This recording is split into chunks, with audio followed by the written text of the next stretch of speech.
Homili saya sore ini tentang pertobatan. Bapak, Ibu, saudara-saudari yang dikasihi Tuhan, berbicara tentang pertobatan tidak selalu menarik, namun sangat penting.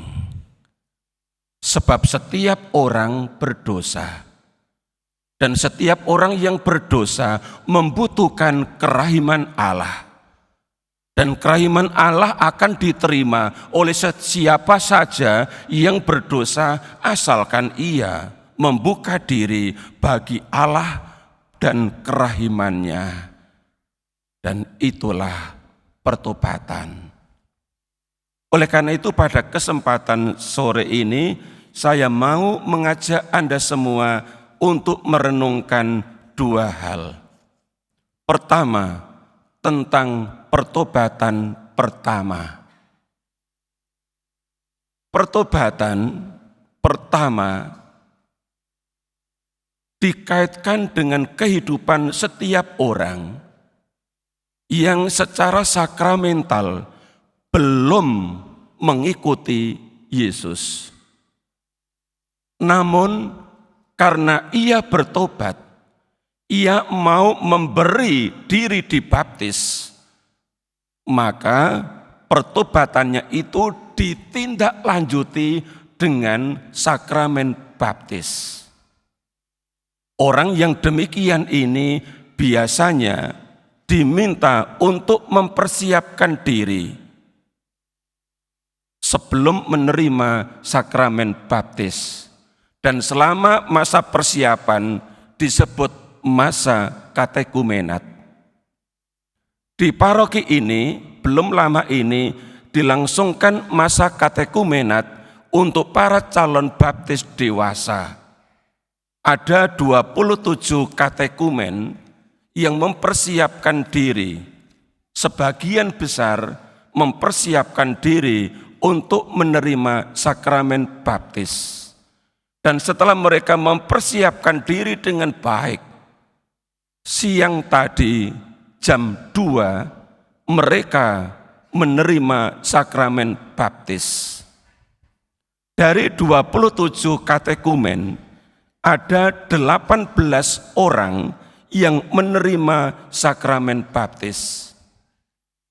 4 orang katekumen dewasa dalam arti usia di atas 60 tahun disebut lansia kalau mau. Dan yang 14 katekumen dewasa.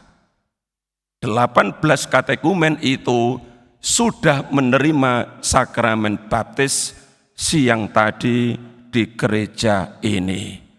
Silakan para baptisan baru berdiri sebentar, kalau perlu putar wajah supaya yang berdiri di kiri, kanan, dan belakang bisa mengenal Anda. Ya. Terima kasih, silakan duduk kembali. Inilah para anggota baru, saudara-saudari kita seiman yang telah mempersiapkan diri selama ini, yang mana pertobatan mereka ditindaklanjuti dengan dengan sakramen baptis. Itulah yang dimaksud dengan pertobatan pertama.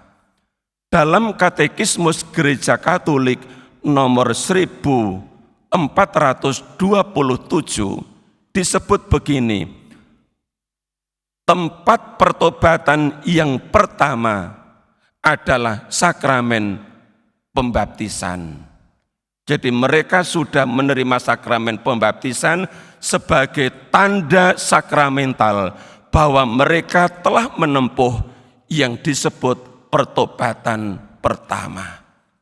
Baik Bapak Ibu, saudara-saudari yang dikasihi Tuhan, selain 18 orang baptisan baru ini, ada 5 orang yang sudah dibaptis di gereja non-Katolik, dan pembaptisan mereka diakui dalam gereja Katolik, dianggap pembaptisan mereka sah karena dua hal. Pertama, dibaptis dengan air. Entah dikucurkan, entah dicipratkan, entah ditenggelamkan dalam kolam atau sungai. Tidak masalah, yang penting dengan air. Tidak dengan minyak, tidak dengan pasir, tidak dengan tanah. Materianya dengan air. Yang kedua, formanya, rumusannya adalah rumusan triniter. Ada seruan kepada Bapa, Putra, dan Roh Kudus. Jadi kalau dua unsur ini ada, Gereja Katolik mengakuinya. Dan secara resmi 5 saudari ini tadi sore atau siang telah diterima secara resmi dalam Gereja Katolik. Silakan kelima saudari berdiri di tempat. Ya, ini kelima saudari kita. Silakan kembali duduk. Jadi 18 plus 5 berarti ada 23. Yang lain ada 2 pasang suami istri yang perkawinan mereka dibereskan sehingga mereka bisa diteguhkan perkawinan mereka dan perkawinan itu sah secara Katolik. Silakan 2 pasang yang tadi telah diteguhkan perkawinannya, dibereskan perkawinannya, ya. Novisiat, sehingga mereka boleh menyambut komuni kudus karena perkawinan mereka telah dibereskan, ya. Lalu ada 7 pasang suami istri yang melakukan pembaruan janji perkawinan berkaitan dengan salah satu pasang mereka dibaptis dalam Gereja Katolik. Silakan 7 pasang itu berdiri di tempat.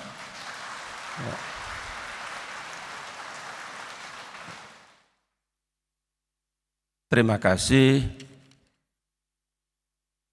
atas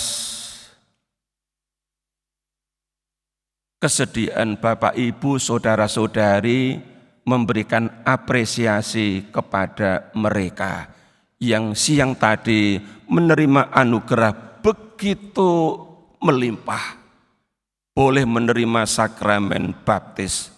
Bahkan juga 18 orang ini selain menerima sakramen baptis juga sakramen krisma sekaligus. Lalu ada 4 orang yang sudah dibaptis sebelumnya, lalu tadi tinggal bergabung untuk menerima sakramen krisma. Siapa 4 orang yang tadi terima sakramen krisma?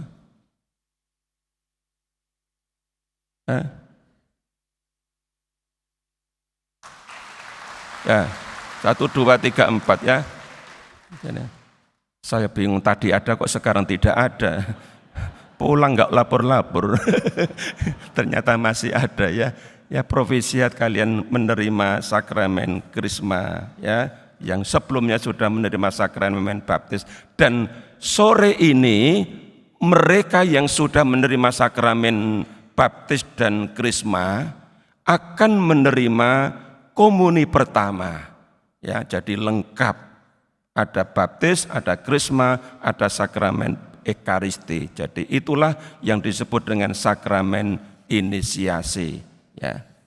Baik Bapak Ibu, saudara-saudari yang dikasihi Tuhan, ini yang pertama tentang baptisan pertama. Yang kedua tentang pertobatan pertama. Yang kedua tentang pertobatan yang kedua. Yang dimaksud dengan pertobatan kedua adalah pertobatan yang dibangun setelah seseorang itu dibaptis. Mengapa? Karena setelah dibaptis, orang itu benar-benar menjadi suci 100%. 18 saudara-saudari kita yang tadi dibaptis itu menjadi orang suci 100%. Kalau bilang orang kudus, ya mereka itu orang kudus. 100% dosa mereka sudah dibersihkan. Tetapi setiap orang yang sudah dibaptis tidak kebal dosa. Artinya setelah dibaptis orang masih bisa melakukan kesalahan dan dosa. Dan karena itu perlu melakukan apa yang disebut pertobatan kedua. Pertobatan yang dilakukan terus-menerus setelah pertobatan yang pertama yang ditandai dengan sakramen pembaptisan. Oleh karena itu, dalam Katekismus Gereja Katolik nomor 1428 dikatakan begini, pertobatan adalah tugas yang terus-menerus untuk seluruh gereja. Inilah yang disebut pertobatan kedua, adalah tugas terus-menerus untuk seluruh gereja. Kita semua yang sudah dibaptis atau sudah lama dibaptis diundang untuk melakukan pertobatan yang kedua. Bacaan pertama dan bacaan Injil pada Minggu Advent yang kedua mengajak kita semua untuk mengadakan pertobatan kedua sebagai langkah konkret untuk mempersiapkan jalan bagi Tuhan. Oleh karena itu jalan yang dipersiapkan bagi Tuhan di Minggu Advent yang kedua ini tidak lain adalah jalan pertobatan. Kita semua diundang untuk menempuh jalan pertobatan. Jalan yang kita tempuh untuk mempersiapkan diri supaya Tuhan datang menyatakan keselamatannya atas kita masing-masing. Dan pertobatan yang kedua ini adalah sebuah tindakan sakramental yang sungguh penting bagi kita, terutama menjelang hari raya Natal nanti. Oleh karena itu minggu depan tanggal berapa ini? 14 dan 15, 21 dan 22 adalah hari-hari yang dijadwalkan bagi umat untuk merayakan pertobatan kedua yang ditandai dengan pengakuan dosa atau sakramen pertobatan atau sakramen pengakuan. Jadwal sudah disebarluaskan kepada umat, silakan memilih. Mau Kamis pagi monggo, mau Kamis sore monggo, mau Jumat pagi monggo, mau Jumat sore monggo, mau Kamis dan Jumat minggu berikutnya silahkan. Umat diberi keleluasaan untuk memilih dan memutuskan pertobatan yang kedua ini untuk dilakukan menjelang hari raya Natal. Tuhan memberkati.